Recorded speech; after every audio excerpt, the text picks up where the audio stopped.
Poe's poetry summary and analysis of the Raven. सारांश। अनाम कथाकार एक पुरानी किताब 1 दिसंबर की रात को खराब कर रहा है। जब वह अपने कमरे के दरवाजे पर एक टैपिंग सुनता है, वह खुद को बताता है कि यह केवल एक आगंतुक है और वह कल इंतजार करता है क्योंकि वह लेनोर की मृत्यु पर अपने दुख में रिहाई नहीं पा सकता है। सरसराहट के पर्दे उसे भयभीत करते हैं, लेकिन वह तय करता है कि यह कुछ देर से आगंतुक होना चाहिए और दरवाजे पर जाकर वह आगंतुक से माफी मांगता है क्योंकि वह झपकी ले रहा था। हालांकि जब वह दरवाजा खोलता है तो वह लेनोर शब्द के अलावा कुछ भी नहीं देखता और सुनता है अपने स्वयं के शब्दों की एक प्रतिध्वनि। अपने कमरे में लौटते हुए वह फिर से एक टैपिंग सुनता है और यह बताता है कि यह शायद उसकी खिड़की के बाहर की हवा थी। जब वह खिड़की खोलता है, हालांकि एक रेवेन उसके दरवाजे के ऊपर पल्लास के एक बस्ट पर तुरंत प्रवेश करता है। इसकी गंभीर उपस्थिति कथाकार को आश्चर्यचकित करती है, जो इसे इसके नाम के लिए पूछता है। रेवेन ने जवाब दिया, नेवरमोर। वह उत्तर को नहीं समझता है, लेकिन जब तक कि कथाकार जोर से भविष्यवाणी नहीं करता कि रावण कुछ और नहीं कहता है कि यह उसे कल उसके बाकी दोस्तों की तरह छोड़ देगा। फिर पक्षी फिर से कहता है, नेवरमोर।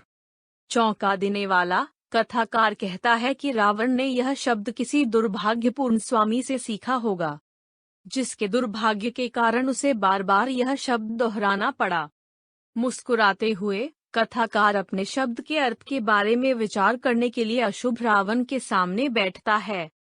रावेन उसे घूरता रहता है, क्योंकि कथाकार कुर्सी पर बैठता है कि लेनोर फिर कभी कब्जा नहीं करेगा। फिर उसे लगता है कि स्वर्गदूतों ने संपर्क किया है और गुस्से में रेवेन को एक दुष्ट भविष्यद्वक्ता कहते हैं।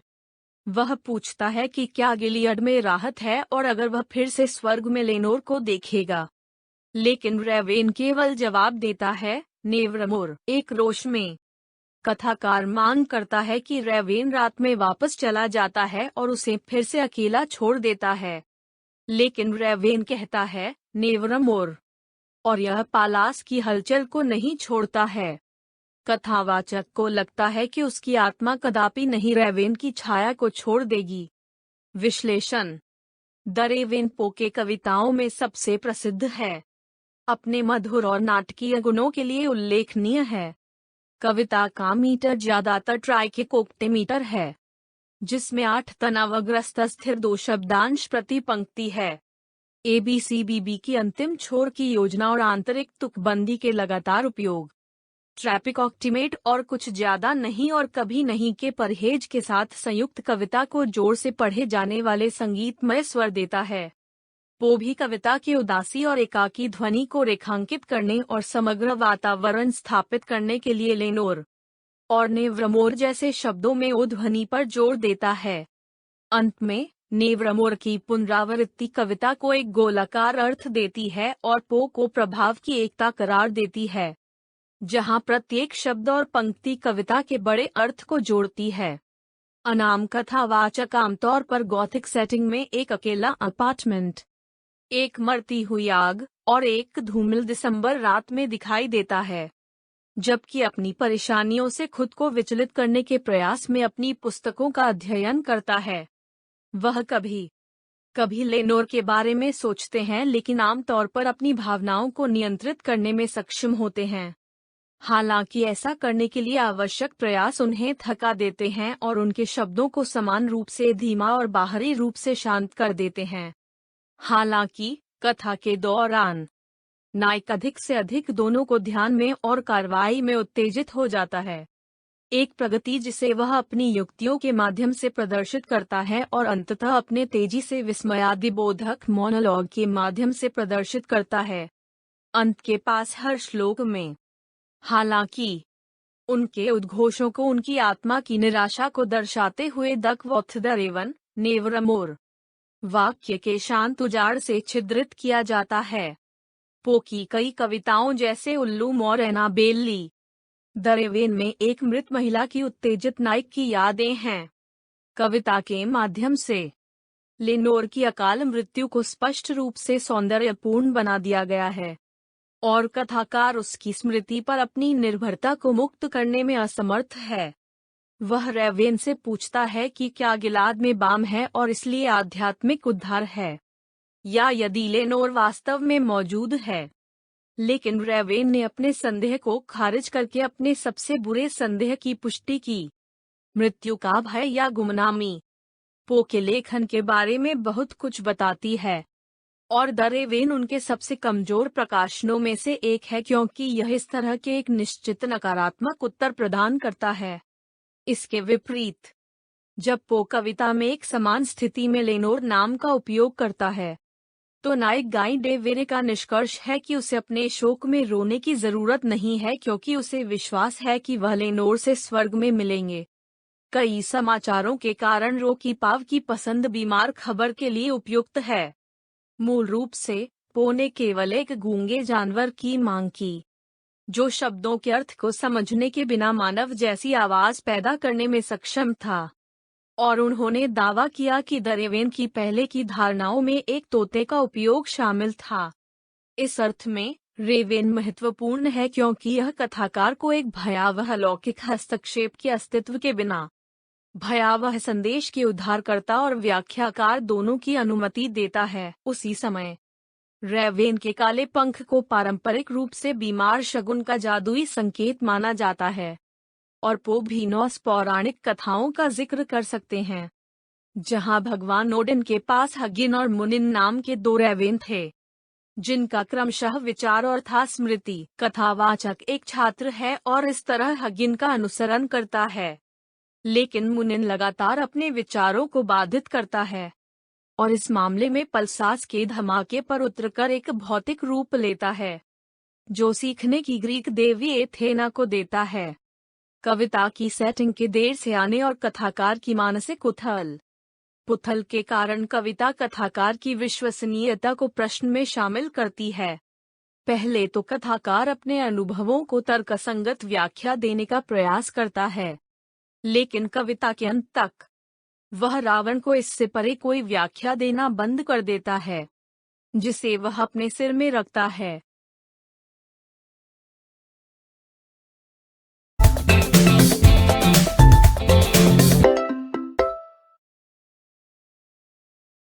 The Raven is a narrative poem by American writer Edgar Allan Poe.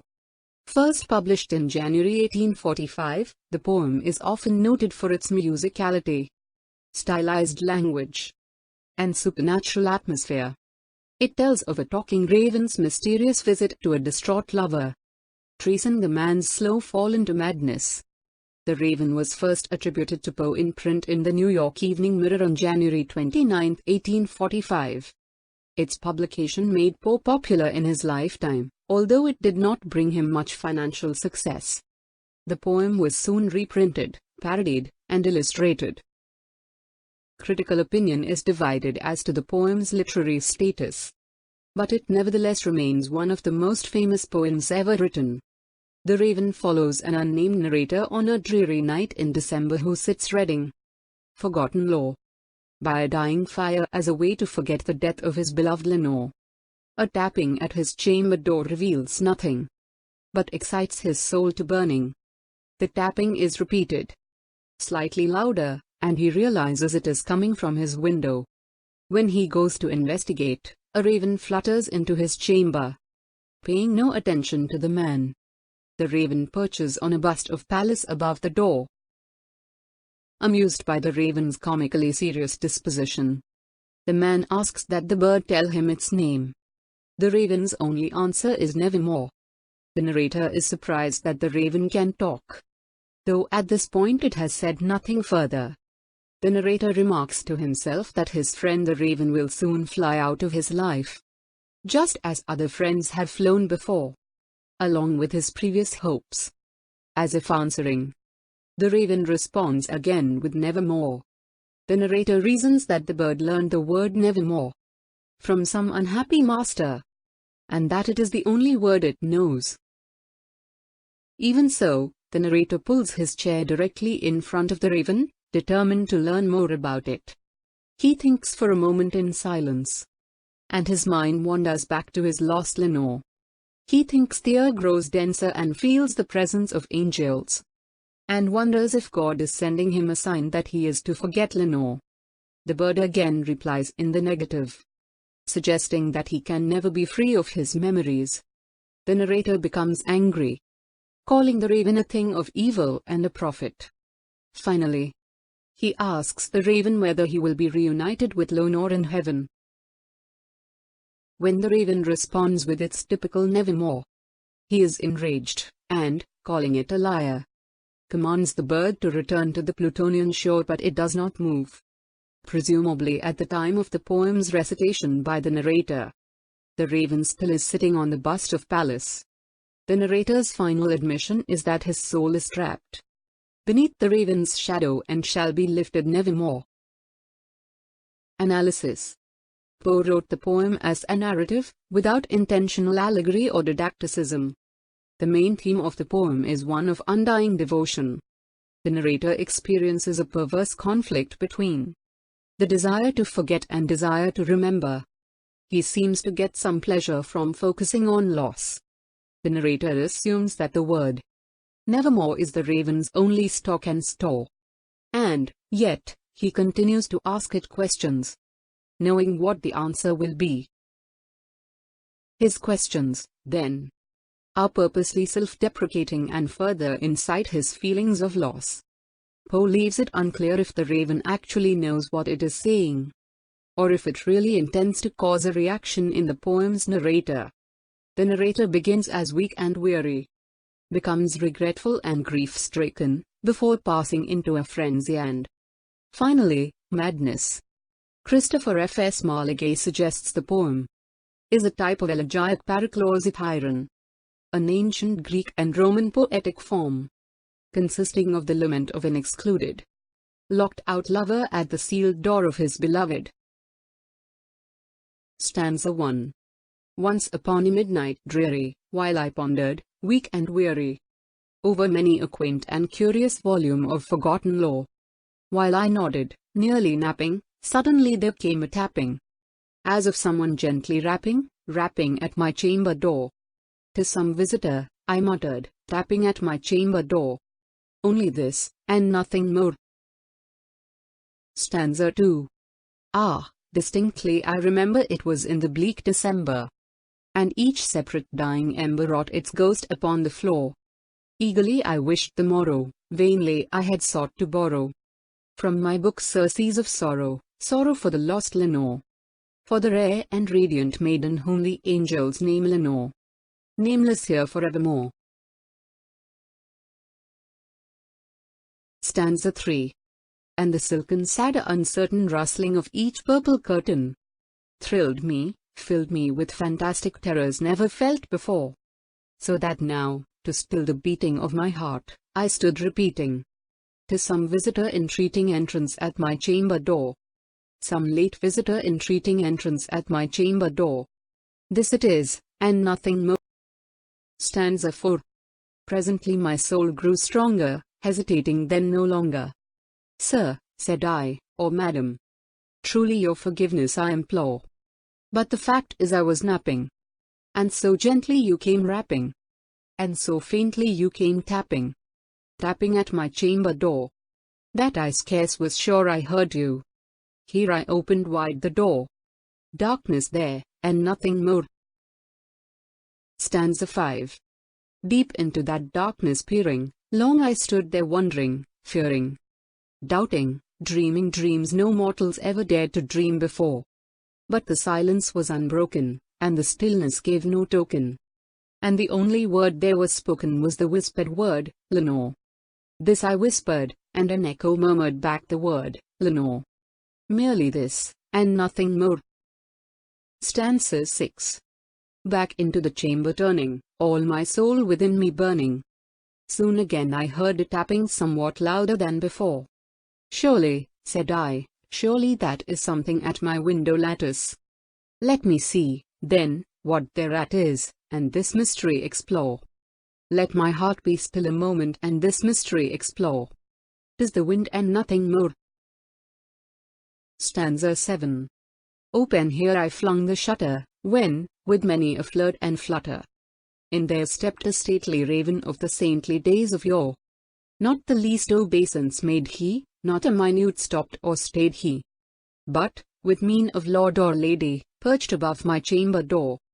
Perched upon a bust of Pallas just above my chamber door. Perched, and sat, and nothing more. Stanza 8.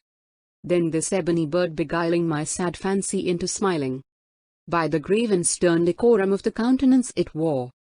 Though thy crest be shorn and shaven, thou, I said, art sure no craven.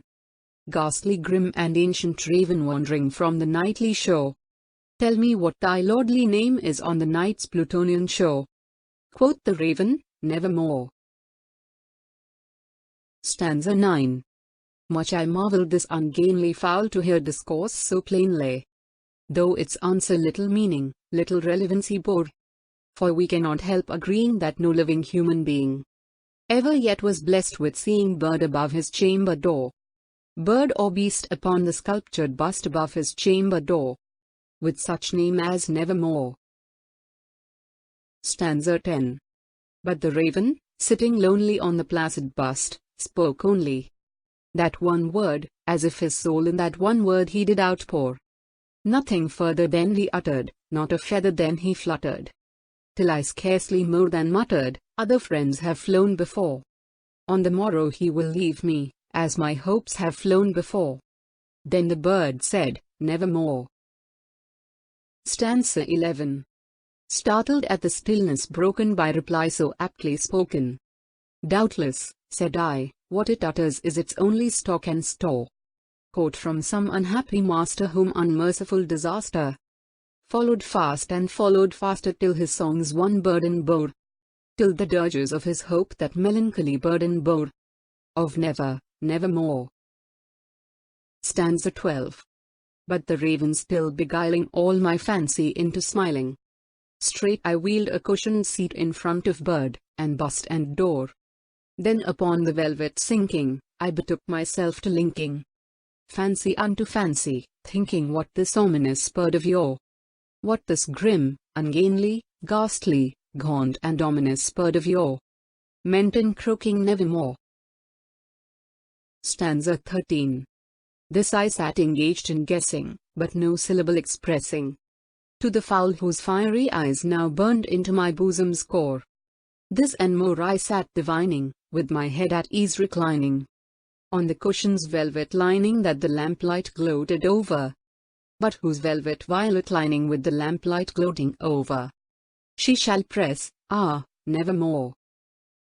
Stanza 14. Then methought the air grew denser, perfumed from an unseen censer, swung by seraphim whose footfalls tinkled on the tufted floor. Wretch, I cried, thy God hath lent thee, by these angels he hath sent thee respite, respite and nepenthe, from thy memories of Lenore. Quaff, oh quaff this kind nepenthe and forget this lost Lenore. Quoth the raven, nevermore. Stanza 15. Prophet, said I, thing of evil, prophet still, if bird or devil, whether tempter sent, or whether tempest tossed thee here ashore, desolate yet all undaunted, on this desert land enchanted, on this home by horror haunted, tell me truly, I implore, is there balm in Gilead? Tell me, I implore. Quoth the raven, nevermore. Stanza 16. Prophet, said I, thing of evil, prophet still, if bird or devil, by that heaven that bends above us, by that God we both adore, tell this soul with sorrow laden if, within the distant Aidenn, it shall clasp a sainted maiden whom the angels name Lenore. Clasp her rare and radiant maiden whom the angels name Lenore. Quoth the raven, nevermore. Stanza 17. Be that word our sign in parting, bird or fiend, I shrieked, upstarting. Get thee back into the tempest and the night's Plutonian shore. Leave no black plume as a token of that lie thy soul hath spoken. Leave my loneliness unbroken. Quit the bust above my door. Take thy beak from out my heart, and take thy form from off my door. Quoth the raven, nevermore. Stanza 18. And the raven, never flitting, still is sitting, on the pallid bust of Pallas just above my chamber door. And his eyes have all the seeming of a demon's that is dreaming. And the lamplight o'er him streaming throws his shadow on the floor. And my soul from out that shadow that lies floating on the floor shall be lifted, nevermore.